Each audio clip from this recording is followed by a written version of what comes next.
Welcome to Terms of Service. I'm CNN tech reporter Claire Duffy. Tell me if you've ever felt this way while sitting at your desk at work. Eyes burning, back and shoulders curled up like a boiled shrimp, and feeling cranky. That is how journalist and podcast host Manoush Zomorodi describes the experience of working at a desk in front of a laptop all day in her new book. And when I read that, I felt seen. And I read that and I was like, oh no, that's me. Curled over, Work in America has become increasingly sedentary and screen-focused, and then many of us go home and sit in front of screens to relax, too. All of that is changing our physical and mental health. It turns out sitting all day can have serious consequences for our bodies, putting us at greater risk of heart problems, stomach issues, and even early death. The good news is that Manoush has found a simple and tested solution to incorporate more movement back into our daily lives. She writes about it in her new book called Body Electric: The Hidden Health Costs of the Digital Age and New Science to Reclaim Your Well-Being, and she is my guest today. My conversation with Manoush Zomorodi after this short break. Well, Manoush Zomorodi, thank you so much for doing this. Claire, I am so happy to be here in your beautiful studio. Oh, thank you. And congratulations on your book. This has blown my mind. I think this is so genuinely like, you're not paying me to say this. This is so important for everyone to read because I think it's just so relatable to all of us, spending so much time sitting at our desks. And we'll get into it. Reporter, I want to hear why. I want to hear all about your experience with this. Yeah, we were talking about this before we started recording, but there's a description in here of looking like a boiled shrimp at your desk. And I read that and I was like, oh no, that's me. Curled over, So before we get into the book, you have been covering this story for a long time, even before writing this book. How did this story come to you? How did you find it? Yeah, so I have also been a tech reporter for a long time. But for me, something changed, and we're going way back to like 2012, right? Whereas I was reporting on business and tech upgrades and companies and all those sorts of things.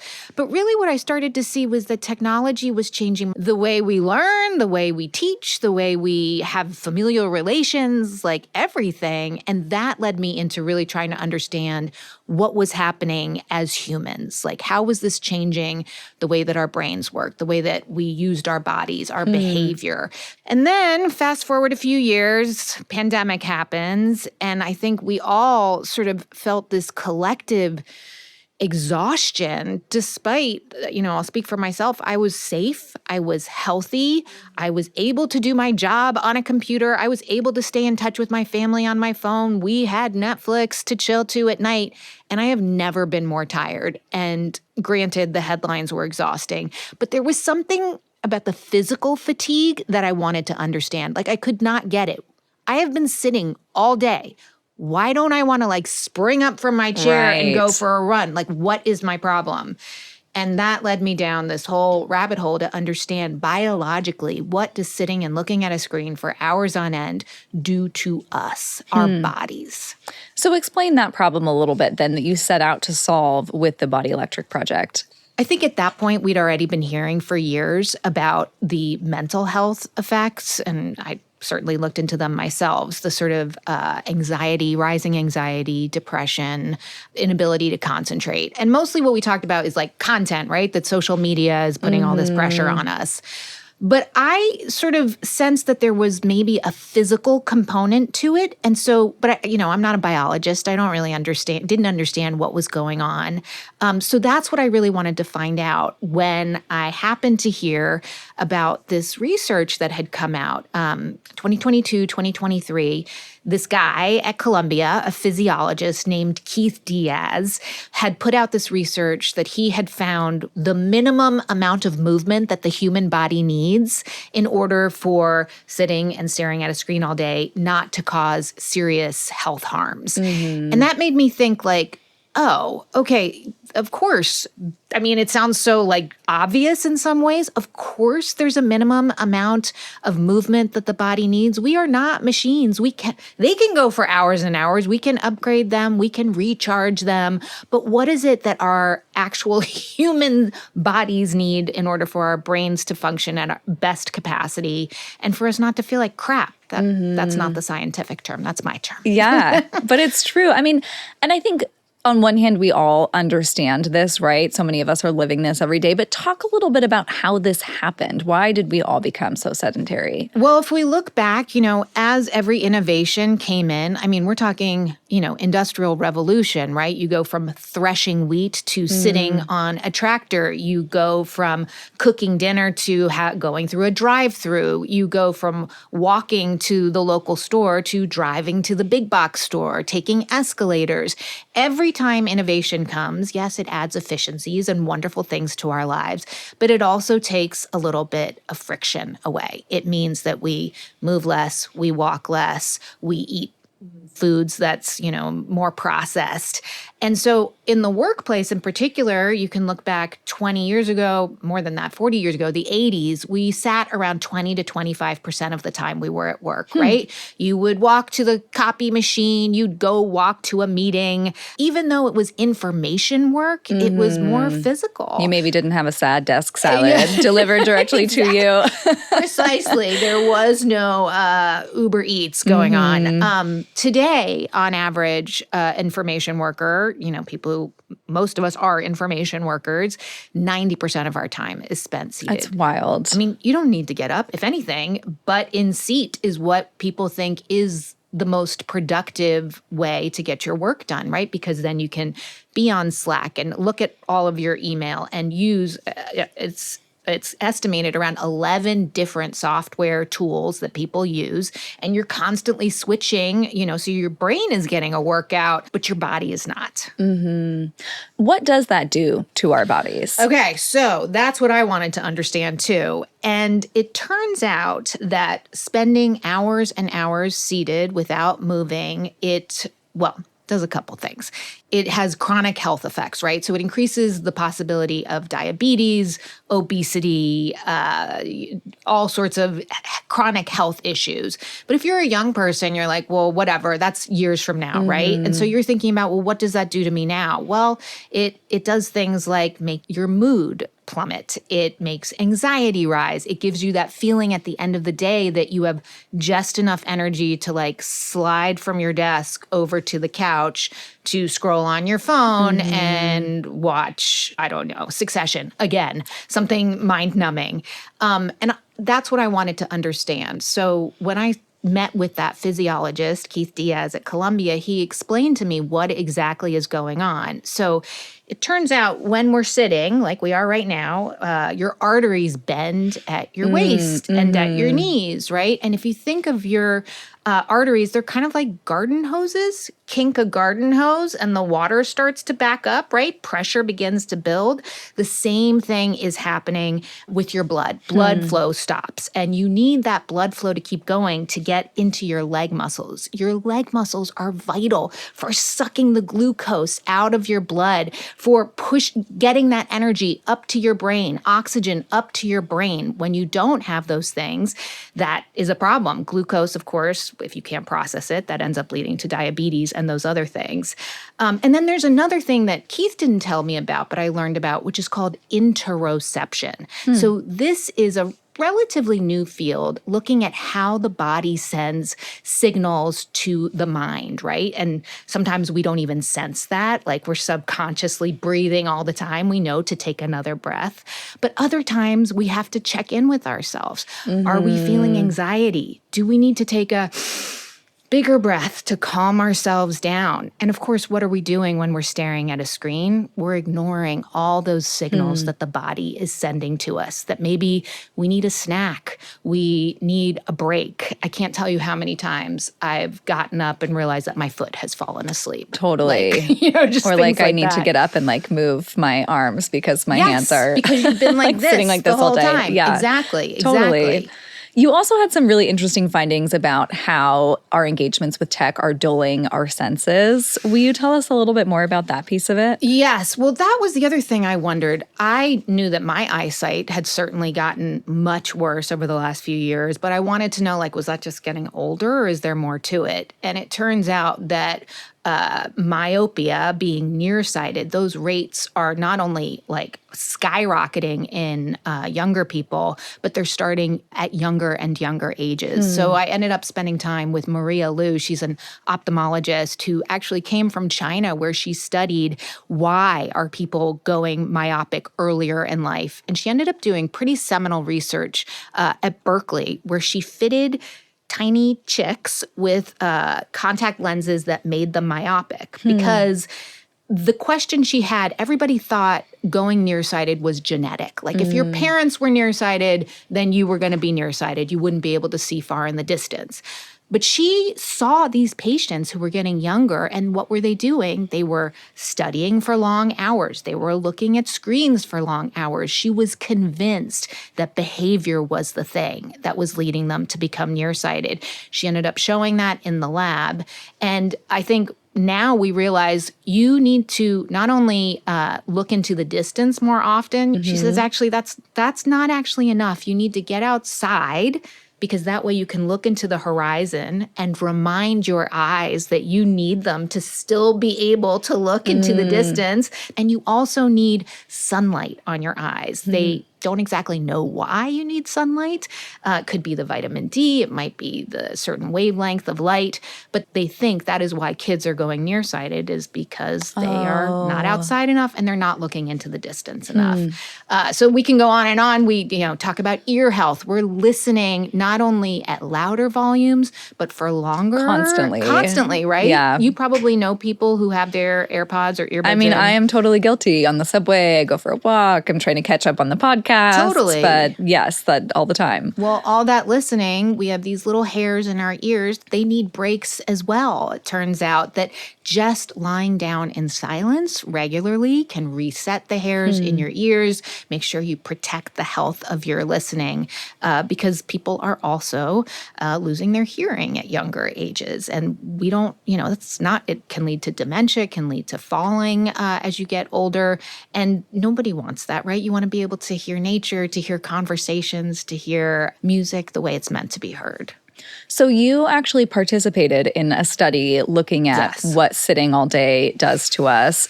What was the process like? Well, okay, so back to Keith Diaz. He had found out that just 5 minutes of gentle movement every half hour could largely offset the harms of sitting and looking at a screen all day. I kind of didn't believe him. I was like, dude, I'm pretty healthy. I don't think this is going to make that big of a difference. And so he said, come up to Columbia, join the study. So for a week before I went, I wore a glucose monitor, heart rate monitor, like a fancy Fitbit kind of thing. And I filled out logs about my mood. And then I went up there and I brought my laptop and I sat there for like a typical day, like 8 hours straight. I got a couple bathroom breaks, a lunch break, and they measured my heart rate, my respiratory system, all the rest of it. And I was exhausted, but I didn't feel any different than I usually do. And then I came back another day, and every half hour, his assistant would tap me on the shoulder and lead me over to a treadmill in the corner. And they would have me walk for 5 minutes. But when I say walk, I mean stroll, 2 miles per hour. I was not sprinting. There were no burpees involved. It was just walking. And by the end of the day, my mood was so much better than the day before. I had enough energy to go home and actually make dinner for my kids. But what he told me when they saw the lab results, my glucose was cut in half. Wow. My blood pressure dropped by 5 points, and my ability to maintain my concentration stayed consistent throughout the day. And actually, my productivity, I didn't power through as much, but the work that I did, it was good work. Do you know what I mean? I rated the quality of it as higher. So that just meant that I wasn't making as many mistakes. So when that happened, I was like, that's crazy. Why aren't we all doing this? It seems so obvious. And he's like, I don't think people can do it. I think it's too many interruptions. In our culture, we think that productivity is butts and seats. And I was like, well, why don't we ask people if they can try it and see if they not only can fit these breaks into their lives, if they out in the wild see similar results. Mm-hmm. And so we at NPR and Columbia University, we ended up doing a clinical trial, and 23,000 people enrolled. That's amazing. It was amazing, from all over the globe, to try to get these movement breaks into their lives. And what was the specific ask of participants? So the ask was, for 2 weeks, choose to take movement break, a 5-minute stroll, or you could march in place, you could take the dog out, you could vacuum, you could, if walking's not an option, you could do arm movements as well. Just move for 5 minutes every half hour. Or you could be in a cohort that tried to do it every hour, or another cohort who was trying to do it every 2 hours. So I think we thought people were going to drop out pretty quick. But actually, of the people who committed to doing it, 82% stuck with it. Wow. For the 2 weeks. They saw productivity gains, actually, not declines. They saw their fatigue levels drop on average 25%. The people who took more breaks saw more fatigue reduction. Those who took fewer breaks saw less. But generally, people didn't stick. They weren't like machines sticking to it, and they still saw huge results. They had less aches and pains. They felt like they could concentrate again. They felt more positive about the world, which is really hard to do in this day and age. We all know that. Right? And they felt tired in a good way at the end of the day, and they slept better too. So for some people, it was really hard to do this. For other people, they're the boss. They could get their whole team doing it. So that was interesting. So Keith, processed the data. And then for the book, I went back and tried to understand how different demographics made it work. Like if you were in college, how did you deal with movement breaks? If you are working in office or you work from home, what were your challenges? If you are an older adult, maybe you're retired or more thinking about the longevity aspects, what were your challenges? And so just sort of to see what were the best practices for movement breaks. Why did people fail, but why did they succeed also? Yeah, that was one of my questions when I initially started reading about this idea. You do just sort of think, can I really get up from my desk every half an hour? What about meetings? Will my coworkers think I'm strange if I'm taking laps constantly? Totally. How did people deal with those hurdles? Yeah, so let's take the example of bosses, right? They're in a particular seat of power. They can make structural changes. So some people decided that they would schedule 25-minute meetings instead of 30 or 55-minute meetings instead of 60 so that people could fit in these walking breaks. The other thing that worked really well was to tell people, I'm in this weird study where we're trying to get more movement, and people would be like, oh, well, I'll do it with you. That sounds fun. So they would take walking meetings, or they would say, I'm going to turn off my Zoom camera and walk during our Zoom calls. So that was one thing that they did. The number one way they remembered to take these hacks, it's not surprising, is they would set a timer. But what was surprising was that by the end of the 2 weeks, most people said they didn't need to keep using the timer. And that brings us back to interoception that we talked about earlier. They started to tune into what their body needed, and they would know. They would say, and this is how it works for me too, like I can feel it in my body. It tells me, hello, you need to get up, go for a walk. So people found that they started to sort of integrate it into their workflow in a way that made sense for them. When we come back, how can we incorporate these study results into our own screen-filled lives? Plus, I'll share how I've started using some of Manoush's advice in my own day-to-day. That's after the break. Did you find there was a difference in terms of if you truly get up and go for a walk versus standing at your desk and marching or doing some of those other options that you gave people? All movement is good movement. I like to say that. But yes, the people who actually went outside and got off their screens definitely saw an extra That was boost. sort of my next question was like, do you have to unplug fully to get the full benefits? Well, we didn't want to specify because we wanted to see if people gravitated towards that. And I think the sense we got was when they could, people definitely wanted to. And if they couldn't, just bringing some movement into their screen-filled day helped mitigate the effects of that as well. But I saw some people who would say, this just helped me actually do my work better because I would get outside and I would get some perspective on the work I was doing. I would get off my screens and be like, I actually don't need to respond to that email. We get into these habits where we're like, okay, I got to answer email, got to answer. Do you need to answer that email? Maybe not. Or, I want to write that report, but I want to take a different angle rather than just sort of like spinning our wheels, really thinking. A 5-minute boring walk is like the best thing you can do for yourself. What about standing desks? Does that do anything? Well, I was like, well, I'm sure people are going to be like, phew, I have a standing desk. Unfortunately, no. The jury is in on that. There have been was a huge meta-analysis that just looked at tons and tons and tons of studies. And actually standing for hours at a time is not great for your blood flow. It can lead to blood clots. It can lead to varicose veins.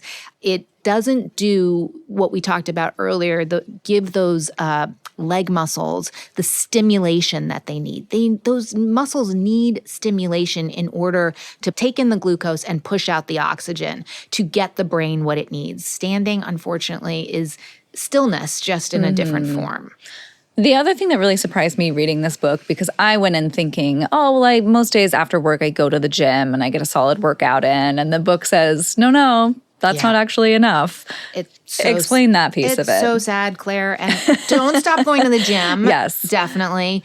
However, study after study has shown that even if you have a big workout in the morning or you go for a long run at night, if you are sitting for the majority of your day, that doesn't matter. You still face the same harms of reduced mood, reduced concentration, also potentially higher blood sugar, higher blood pressure, which can, do that for months and years and eventually can even lead healthy people to have chronic illnesses, which are preventable. Right. Based on the outcomes in this study, both in terms of the benefits that people saw, but the fact that they actually stuck with it. Yeah. Do you see this as potentially a way to really transform health in America, which so often I think we think about treating sickness rather than keeping ourselves healthy? I'm not going to lie. It frustrates me that once again, this is on the individual, right? Like your health is in your hands because the system doesn't make it possible. Let's just say that. But I do think if we can start to have these conversations in the workplace and also look at the data about how it does make a difference, and that not only is it good for potentially health insurance, it's good for employee satisfaction. It is going to keep this question of burnout at bay as AI comes into everything. And truly, is it making things more efficient? I think right now I'm suffering from more information overload than ever with my AI. So I think we need to be looking at simple, easy, free ways that we can tick off all of these boxes. You can look at a study and you can see the averages, but we are all special snowflakes, actually. We all do things our own way. Our body needs certain things. We need to listen a little bit more to what works for us. However, the human body needs movement, period. We've talked a lot about adults in the workplace. Yeah. Are there also takeaways here for young people and their parents?